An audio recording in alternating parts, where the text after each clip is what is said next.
सोचिए, एक पूरा का पूरा शहर बनाया जा रहा है, वो भी बिल्कुल जीरो से। एक ऐसा शहर जिसका सपना इतना बड़ा है कि वो ग्लोबल टेक्नोलॉजी के नक्शे को हमेशा के लिए बदल सकता है।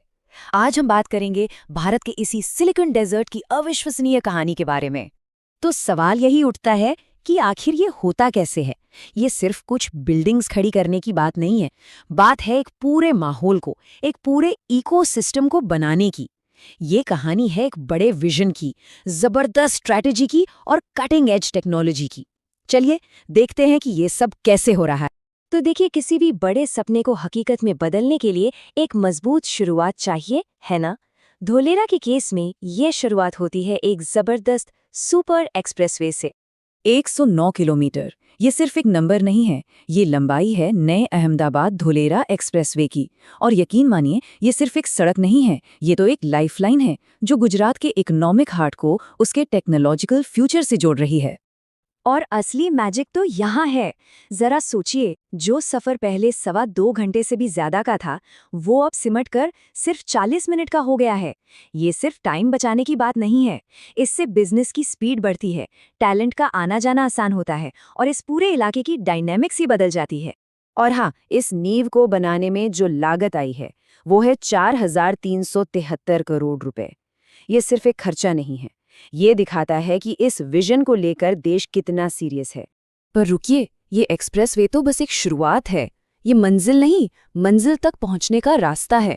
और ये रास्ता हमें ले जाता है एक ऐसी जगह जहां एक पूरा फ्यूचरिस्टिक शहर बनाया जा रहा है, लिटरली जमीन से।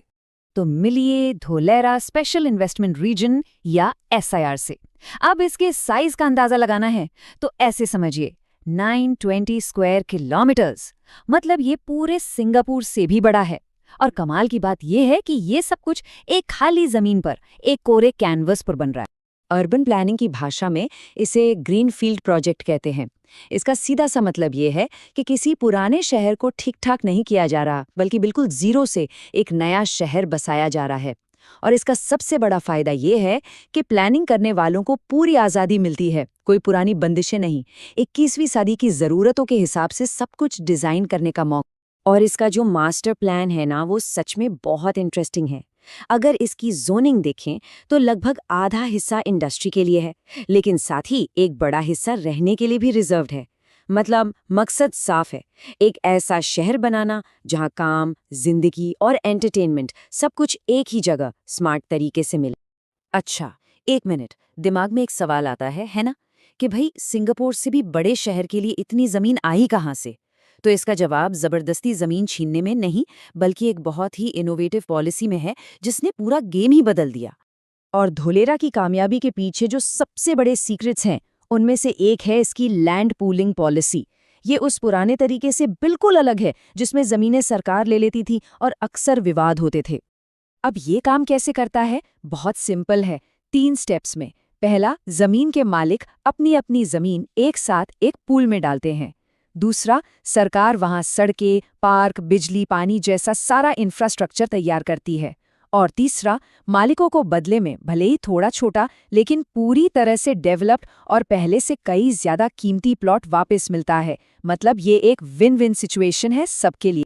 तो अब तक हमने देखा कि धोलेरा एक बहुत अच्छी तरह से प्लान किया गया शहर है, लेकिन बात सिर्फ इतनी ही नहीं है, ये एक स्मार्ट सिटी भी है। तो आखिर क्या चीज़ है जो उसे स्मार्ट बनाती है? चलिए अब इसके फिजिकल स्ट्रक्चर से हटकर इसके डिजिटल दिमाग को समझते हैं।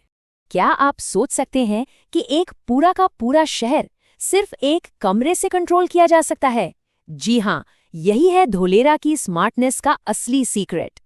इसे कहते हैं integrated command and control centre या ICCC। आप इसे शहर का नर्वस सिस्टम या दिमाग समझ सकते हैं। ट्रैफिक सिग्नल्स खुद ब खुद एडजस्ट होते हैं। कहीं पानी का पाइप लीक हुआ तो फौरन पता चल जाता है। पुलिस, फायर ब्रिगेड जैसी सारी इमरजेंसी सर्विसेज एक ही डैशबोर्ड से जुड़ी हैं। और तो और सारी केबल्स और पाइपलाइंस जमीन के नीचे बनी सुरंगों में हैं। इसका मतलब सड़कें खोदने का झंझट ही खत्म। तो अब आते हैं सबसे बड़े सवाल पर। हमने एक्सप्रेसवे देख लिया, शहर की प्लानिंग समझ ली और इसकी स्मार्ट टेक्नोलॉजी भी देख ली, लेकिन आखिर ये सब किया क्यों जा रहा है? इतना बड़ा, इतना मॉन्यूमेंटल प्रोजेक्ट बनाने का असली मकसद क्या है? तो जवाब ये है, इस सारी मेहनत का, इस पूरे विजन का नतीजा है धोलेरा को इंडिया का सेमीकंडक्टर कैपिटल बनाना, एक ऐसा हाईटेक मैन्युफैक्चरिंग हब जो दुनिया भर की बड़ी बड़ी कंपनियों को अपनी तरफ खींचे। और ये सिर्फ बातें नहीं हैं, इसे ऐसे समझिए, टाटा ग्रुप और ताइवान की कंपनी PSMC दोनों मिलके $11 बिलियन, जी हाँ, $11 बिलियन का भारी भरकम इन्वेस्टमेंट कर रहे हैं। क्यों? ताकि इंडिया की पहली कमर्शियल चिप बनाने वाली मेगा फैक्ट्री यहीं धोलेरा में बन सके। सिर्फ ये एक आंकड़ा ही इस सपने के साइज को बताने के लिए काफी है। और लिस्ट यहीं खत्म नहीं होती।